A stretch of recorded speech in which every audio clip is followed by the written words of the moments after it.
छू लूं। अपनी आदत है सबको सलाम करना, हुस्न वालों से हंस के कल। पर्दे पर थे किशोर कुमार और आवाज मोहम्मद रफी की। ओ मेरी मैना, अरे सुन मेरा कहना, हाथों में हाथ चल मेरे साथ ये चांद रात। खुद के लिए ये 9 गाने नहीं गा पाए थे किशोरदा। जीने की तमन्ना कौन करे। मोहम्मद रफी ने पर्दे के हर फनकार के लिए गाने गाए और उन फनकारों को एक अलग सी पहचान दी। ये तो है इब्तिदा, आगे होगा। एक दौर में रफी साहब का इस कदर वर्चस्व रहा कि उन्होंने किशोर कुमार के लिए भी गाने गाए। जब है दास्तां तेरी जिंदगी, कभी हंसा दिया। किशोर कुमार की पहचान एक ऐसे फनकार की है जिन्होंने अदाकारी और गायकी दोनों शोबों में बेमिसाल कामयाबी हासिल की। एक लड़की भीगी भागी सी सोती रातों में।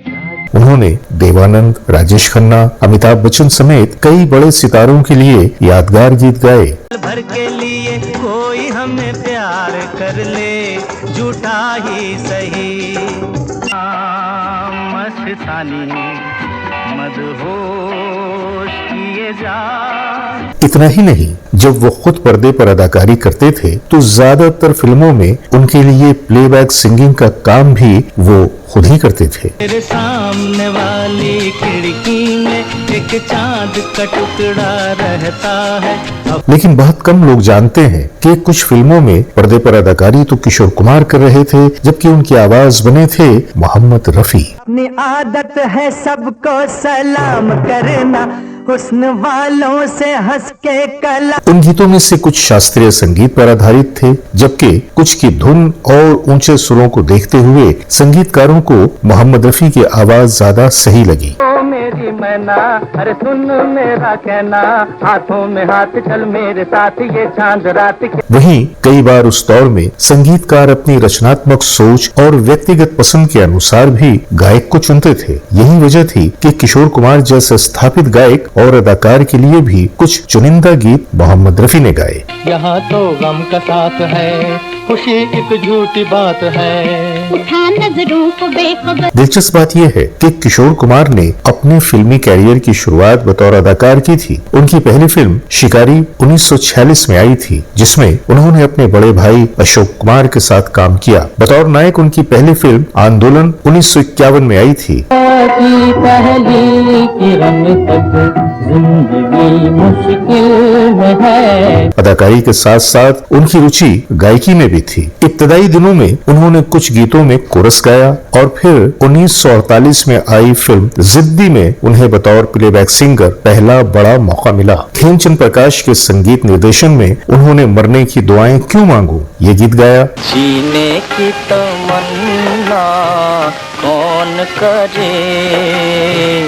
उसके बाद उन्होंने कभी पीछे मुड़कर नहीं देखा और आगे चलकर हिंदी सिनेमा के मकबूल तरीन पार्श्व गायकों में से वो एक शुमार होने लगे। आइए सबसे पहले आज हम बात करेंगे भागम भाग की। ये फिल्म 1956 में आई थी। इस फिल्म में रफी साहब ने किशोर कुमार के लिए एक नहीं बल्कि 3 गीत गाए थे। उनमें चले हो कहाँ करके जिया बेकरार, ओ गोरी जाने दे दिल ना जला, निकाला हमें निकाला। दूसरा गीत हमें कोई गम है तुम्हें कोई गम है, और यहाँ तो गम का साथ है, खुशी एक झूठी बात है।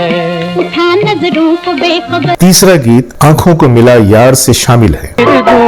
सावन के महीने का मजा ले, आहे आंखों को मिला यार। उन गीतों में पर्दे पर किशोर कुमार की चंचल अदाकारी और रफी साहब की सुरीली आवाज का अनोखा संगम देखने को मिलता है। उसके बाद रागनी 1958 में आई थी। अर्धशास्त्रीय संगीत मन मोरा बावरा आता है। मन मोरा बावरा,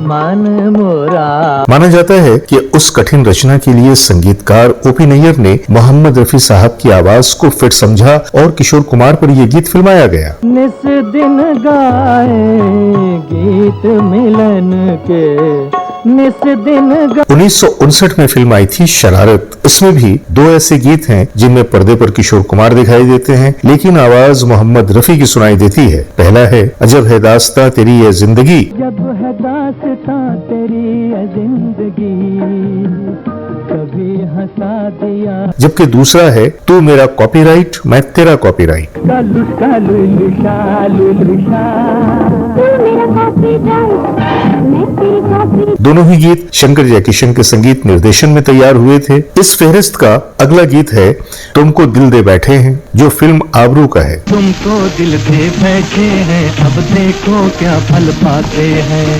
प्यार मान चल फिल्म आबरू 1956 में आई थी। उस गीत में भी पर्दे पर किशोर कुमार नजर आते हैं जबकि उनकी आवाज मोहम्मद रफी ने दी है। देना आसान नहीं, मुश्किल है, बड़ा मुश्किल है ये, वैसे दिल बहलाने। 1961 में एक और फिल्म आई थी। फिल्म का नाम था करोड़पति। इसमें गीत था ओ मेरी मैना अरे सुन मेरा कहना। मेरी मैना अरे सुन मेरा कहना, हाथों में हाथ चल मेरे साथ, ये चांद रात क्या इसमें किशोर कुमार के साथ साथ रफी साहब थे। ऐसे में तू रूठ जाना। किशोर कुमार ने अपने लिए अपनी आवाज दी थी लेकिन इस गाने के आखिरी स्टैंजा में मोहम्मद रफी साहब की आवाज का इस्तेमाल किया गया था किशोर कुमार जी के लिए। ओ मेरी मैना अरे सुन मेरा कहना, ओ मेरी मैना। और मजे की बात ये कि राधे किशन जो कि इस गीत में किशोर कुमार के साथ थे, राधे किशन जी की मिमिक्री भी मोहम्मद रफी साहब ने की थी। आया है रंग पे जमाना। इसके बाद 1964 में एक और फिल्म आई। फिल्म का नाम था बागी शहजादा। इसमें एक बड़ा ही खूबसूरत डुएट था मैं इस मासूम चेहरे को चेहरे को अगर छू लूं। ये उसके बोल थे। और इसी तरह से एक फिल्म आई प्यार दीवाना और इसमें गीत था अपनी आदत है सबको सलाम करना। अपनी आदत है सबको सलाम करना, हुस्न वालों से हंस के कला। इस गीत को भी किशोर कुमार ने बड़े ही अपने मखसूस अंदाज में अदा किया था और किशोर कुमार की अदाओं को बिल्कुल नजर में रखते हुए रफी साहब ने ये गीत गाया था। माशा अल्लाह सुर्ख चेहरा, उस पे जुल्फे काली। इन तमाम गीतों से ये साफ हो जाता है कि उस दौर में संगीतकारों के लिए सबसे अहम गीत की जरूरत होती थी। अगर किसी धुन या भाव के लिए उन्हें लगता था कि मोहम्मद रफी साहब की आवाज ज्यादा मुनासिब है तो वो बिना किसी हिचकिचाहट के वही फैसला लेते थे। यही वजह है कि पर्दे पर किशोर कुमार और आवाज में मोहम्मद रफी का ये नायाब तालमेल हिंदी फिल्म संगीत के इतिहास का एक दिलचस्प और यादगार अध्याय बन गया।